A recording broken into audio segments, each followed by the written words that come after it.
Bunker nach Bunker. Geheimklappe. Boah, bist du deppert.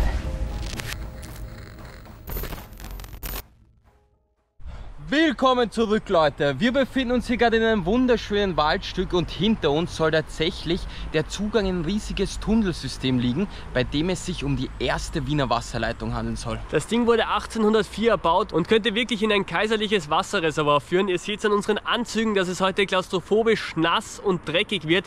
Ich würde sagen, wir schnacken nicht mehr lang. In dem Sinne, let's go. Schön mal wieder in den Maleranzügen, also da kommen echte Oldschool-Vibes auf, wie in den ersten Kanalvideos. Wir haben gar keine Ahnung, was uns da erwartet. Das Ding ist, wie gesagt, steinalt, 1804. Wir befinden uns hier direkt schon in der Nähe. Neben uns liegt das Grundstück, auf dem sich der Zugang befindet. Wir werden jetzt mal direkt drüber gehen und sehen uns gleich dort.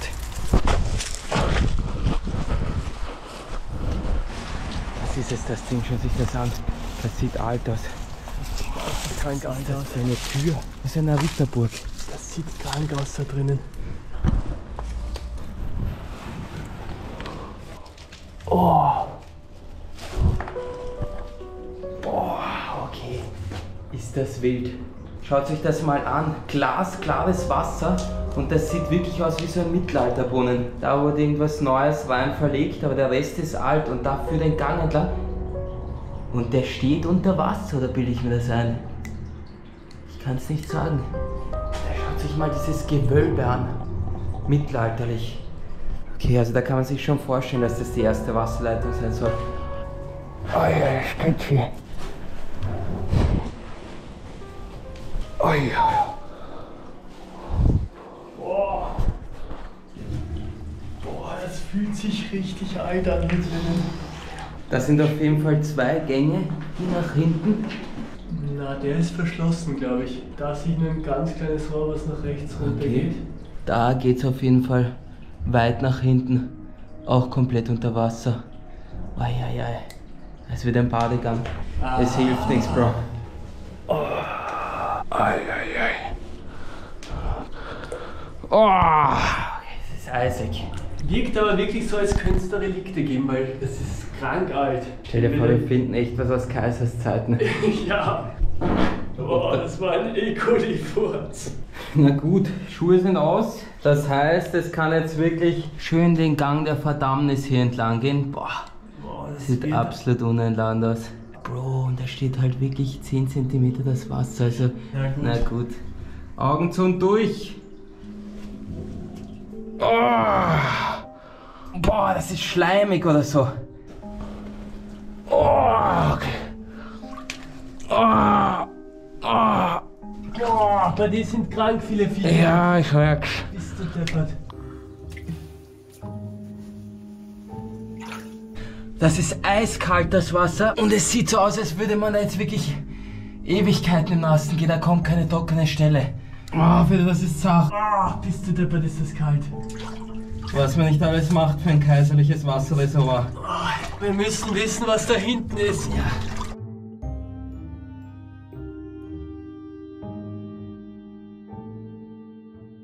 Oh, es wird immer ekelhafter. Das ist auf jeden Fall kein Trinkwasser mehr, Leute. Boah, was ist das für eine Schamflechte da? Scham. Okay, Peter, da kommen aber alte Relikte. Nein. Da sind irgendwelche alten Stangen an der Wand. Okay. Ah, das sind gar keine Relikte, das sind Wurzeln. Die sehen einfach wie verrostete Stangen aus. Da, überall. Oh, das... Bist du deppert. Schaut euch mal an, wie mystisch das aussieht. Also das ist doch wirklich der Eingang in irgendein märchenhaftes Zauberland. Da geht's hoch. Alles wird zugemacht. Oh, und der Stein hängt da schon gefährlich runter. Oh, das ist sketchy. Schnell durch. Oh. Oh. Oh, Alter. Okay, da hören die Wurzeln jetzt aber wieder auf. Das geht ewig weiter. Okay, da drüben sieht's aus, als würde es da um die Ecke gehen, Fedor. Wirklich? Aber ich bin mir nicht ganz sicher. Geil. Also Leute, das ist wirklich eine steinalte Wasserleitung. Müsst ihr euch vorstellen, die wurde damals noch in Gulden bezahlt. Wie viel Gulden hat das Ding gekostet? Ich glaube 400.000 oder so. Damals war noch alles besser. Damals noch mit den schönen Gulden. In der Mitte gehen ist auf jeden Fall angenehmer, weil man dadurch ein bisschen mehr Zentimeter in Höhe gewinnt und die Wirbelsäule etwas mehr ausstrecken kann. Ja, so in etwa. Oh. Komm, vielleicht mal kurz chillen. Schön stehen. Oh, es ist anstrengend. Der Rücken ist auch wirklich voll belastet die ganze Zeit. Wir sind jetzt gerade mal, weiß ich nicht, 100 Meter drin oder so, aber es fühlt sich an, als würden wir hier schon 20 Minuten herumkrabbeln. Ja, stimmt. Bei den Dingern muss man auch immer dran denken, dass man das alles wieder zurück muss. Ja, ich spüre auf jeden Fall meine Füße nicht mehr. Ja, es ist arschkalt. Okay, gleich die Kurve. Na, Credo. Da geht's ewig weiter. Oh je. Das gibt's doch nicht. Ich sehe da wieder kein Ende. Na Leute, das kann nicht wahr sein. Das ist jetzt echt ein Problem. Das Ding ist auch, dass wir eher glauben, dass dieses Reservoir in die andere Richtung ist. Aber ihr habt es gesehen, da war der Eingang vermauert. Feder, ich weiß nicht, was wir machen sollen. Wie weit geht das da hinten? Ich sehe kein Ende. Okay. Siehst du dein Ende? Ah, nicht wirklich, oder? Da kommt da was. Ich meine, wir können die Länge noch entlang schauen. Das ist circa nochmal das gleiche, was wir gerade gegangen sind. Ja. Aber wenn es da nicht weitergeht, dann befürchte ich echt, dass das ein Fail ist. Ja, könnte sein. Schaut schlecht aus. Die Länge nehmen wir noch mit. Los geht's auf allen Vieren!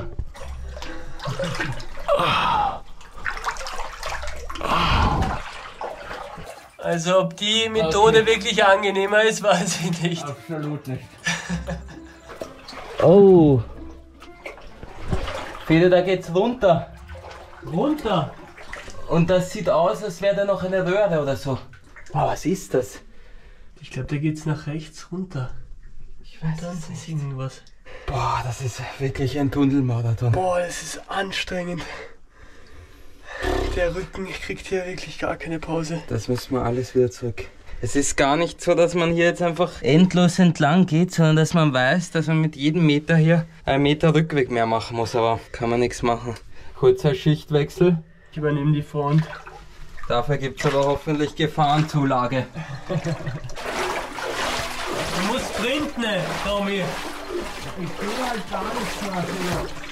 Also ich muss sagen, das erinnert einen schon leicht an die Pariser Katakomben. Es kommt mir auch vor, als wird das höher langsam.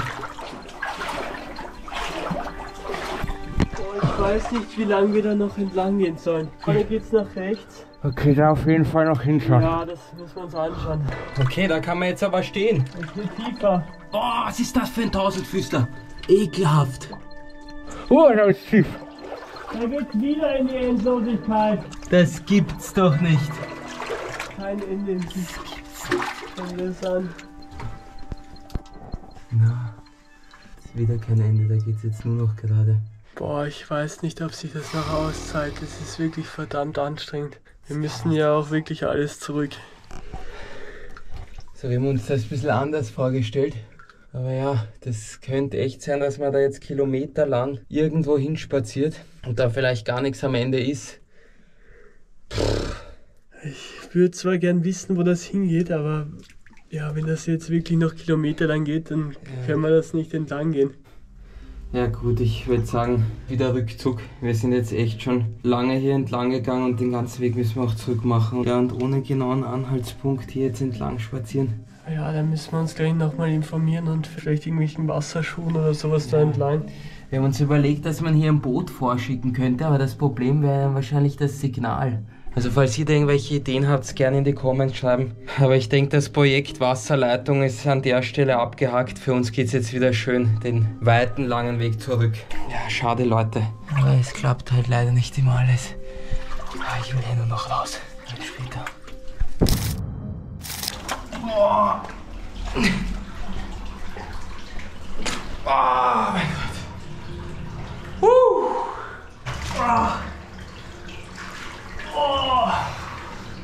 Oh, Boah. oh mein Rücken. Autsch. Gott sei Dank endlich zurück. Na gut Leute, wir sind uns an der Oberfläche. So Leute, wir sind wieder draußen, sind leider nicht bis zum Ende gekommen. Es ging leider einfach nicht mehr. Das war todesanstrengend, da wieder rauszukommen. Wir haben da jetzt auch nicht damit gerechnet, dass die so stark unter Wasser steht. Wäre schon richtig cool zu wissen, was da noch kommt, aber es kann halt sein, dass es da kilometerweit ging. Auf jeden Fall kommentieren, wenn ihr Bock habt, dass wir da zurückkommen und bis ans bittere Ende gehen. Aber es muss hier natürlich noch weitergehen. So einfach geben wir uns nicht geschlagen. Es kommt jetzt auf jeden Fall noch eine wilde Location und zwar auch mit Wasser. In dem Sinne. Bis gleich, Leute. So Leute, wir befinden uns direkt bei der nächsten Location und zwar dem Laborbunker, bei dem wir schon einmal waren. Damals konnten wir leider nicht das untere Stockwerk wegexploren, da das komplett unter Wasser stand. Aber wir haben heute entsprechende Ausrüstung mit. Das heißt, es geht da jetzt direkt rein. Komm, ich würde sagen, wir schnacken nicht mehr lang. Los geht's. So, hier drüben befindet sich jetzt das Grundstück, auf dem der Bunker liegt. Wir müssen jetzt auf jeden Fall leise sein, weil das Ding teilweise noch bewohnt ist. Hier die schönen Watthosen, mit denen wir da jetzt gleich ins Wasser stapfen werden. Bin gespannt, was uns da gleich erwartet. In dem Sinne direkt in Ninja-Modus und schön rüber zum Einstieg schleichen. Los geht's.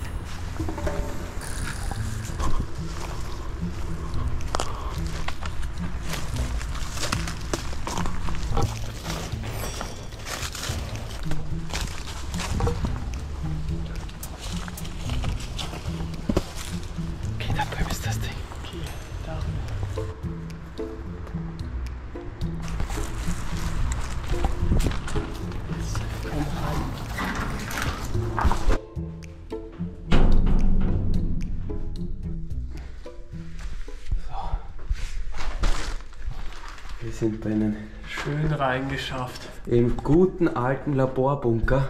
Ja. Also den Stock haben wir hier schon vollkommenst explored in einem Video. Da sieht man schön, hier sind wirklich überall Forschungsgeräte. Das ist ein komplett vollständiges Labor. Ich bin wirklich gespannt, wie es unten ausschaut, wenn es da im Wasser noch genauso gefüllt ist wie hier. Für alle, die das Video nicht gesehen haben, wir haben euch den Teil 1 in die Description gepackt. Es geht jetzt auf jeden Fall direkt zu dem abgesoffenen Teil, also der untere Stockwerk, der komplett unter Wasser steht. Wir sehen uns gleich dort.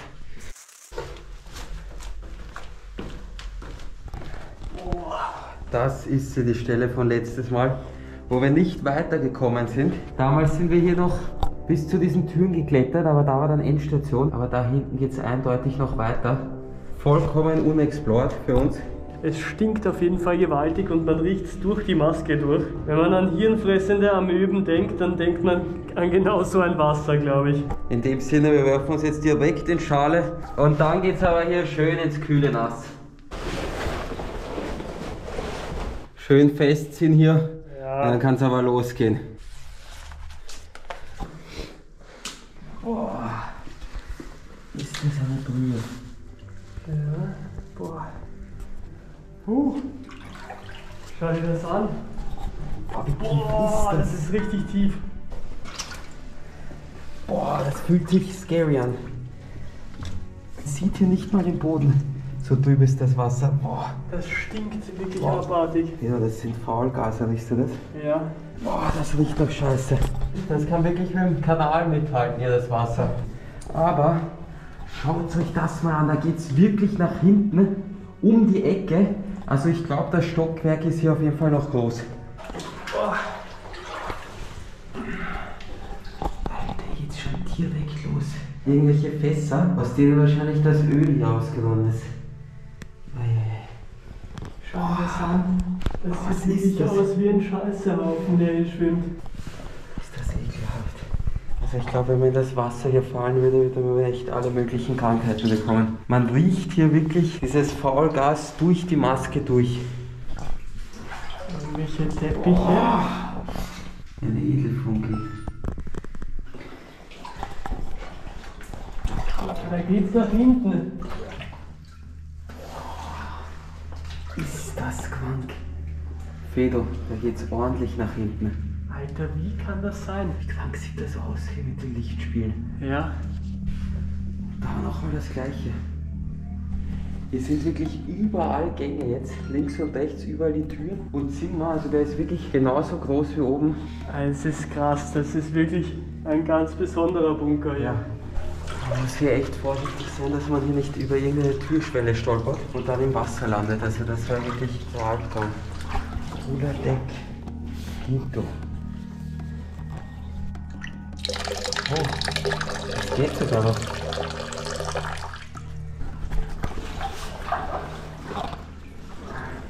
Da ist schön der Generator. Also das ist echt beunruhigend, dass man hier sieht, wie die Kabel ins Wasser führen. Aber ja, der wird schon nicht mehr funktionieren. Also den Lichtschalter müssen wir hier auf jeden Fall nicht ausprobieren. Boah, da ist Zeugs. Alter Scholli. Boah, das sieht krass aus. Krank. Das sind irgendwelche Bartspulen.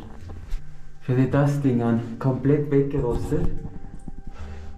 Boah, das könnten auch Laborgeräte sein. Keine Ahnung. Da bewegt sich nichts mehr. Das schaut aus wie so ein Spannungsmesser oder sowas. Boah, ist hier noch original verschlossen, aber das ist hier schon komplett weggerostet. Das sind wahrscheinlich auch alles irgendwelche Forschungsgeräte. Und da geht's weiter. Betten. Also da hat die Besatzung dann gepennt.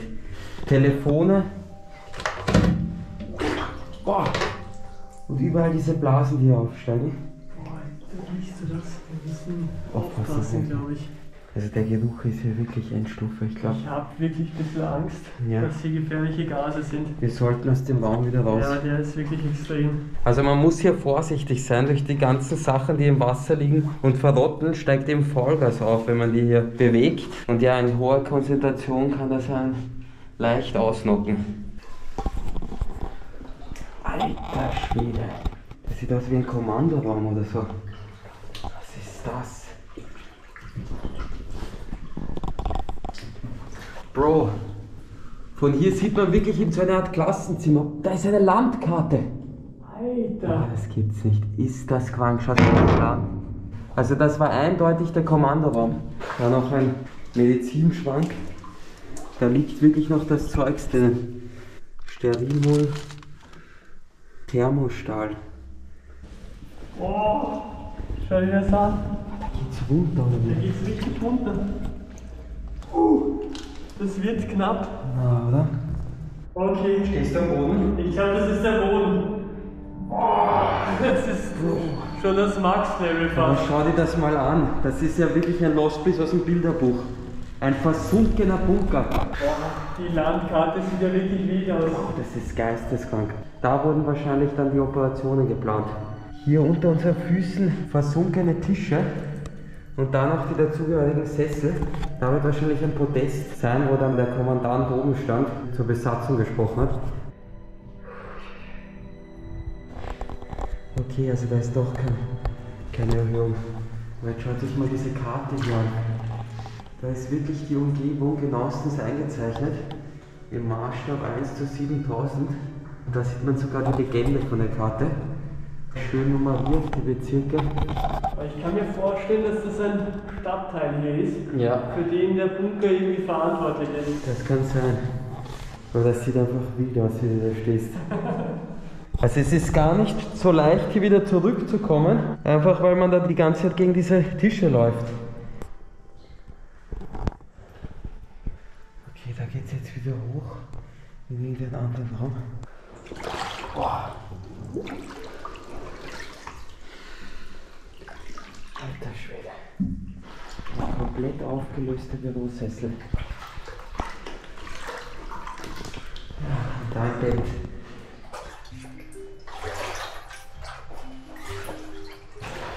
Boah, was wie ein Schaltbaum oder sowas. Sieh dich das mal an.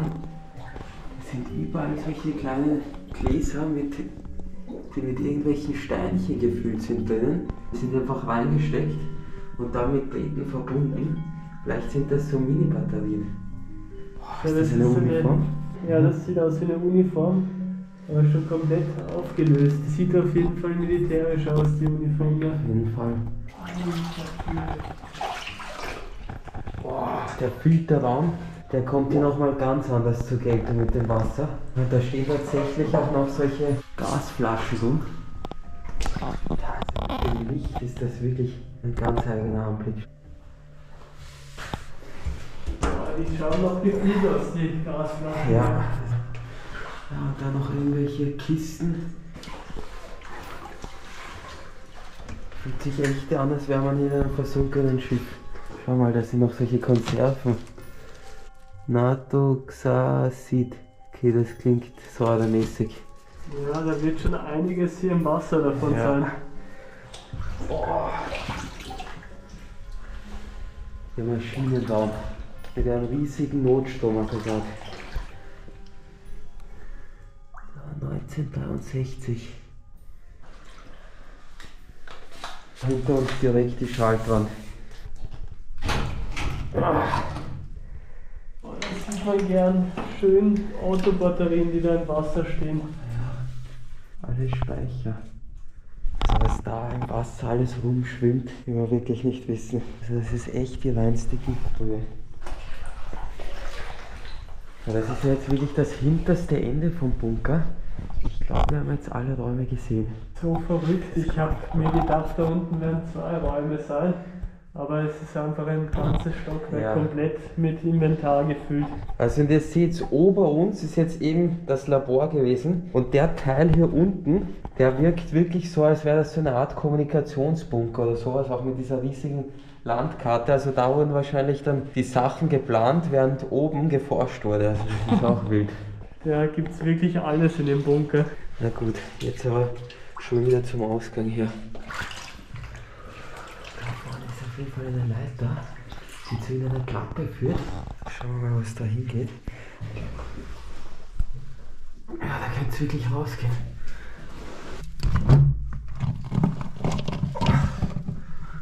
Oh.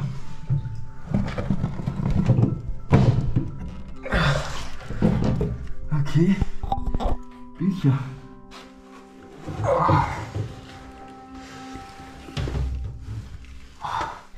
Alter. Wir stehen hier gerade wirklich in so einem Büro. Schau sich das mal an. Also das war wirklich gut versteckt, diese Luke hier. Sogar mit Laminatboden. Was zur Hölle? Das ist wie eine Geheimklappe hier. Ja. Das haben wir gar nicht gesehen, wo wir oben unterwegs waren. Oh, yes. Einfach in einer Bibliothek. Das ist krank. Und da geht es jetzt wieder in den Laborbunker. Also den kennen wir schon.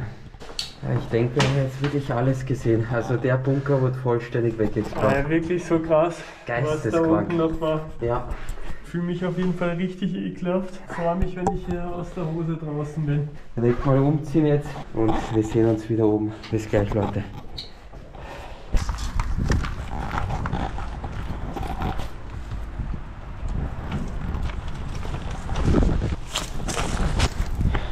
So Leute, wir haben es wieder rausgeschafft aus dem gefluteten Bunker. Also das war ja wirklich geiler als erwartet, was da noch für Zeugs war. Also die Kulisse war wirklich wie aus einem Videospiel. Also so verrückt, komplett unter Wasser stehend und dann noch ganz gefüllt, also wirklich einzigartig. Dafür natürlich nicht vergessen zu liken, abonnieren und kommentieren und dann sehen wir uns im nächsten Video. Haut's rein, Leute!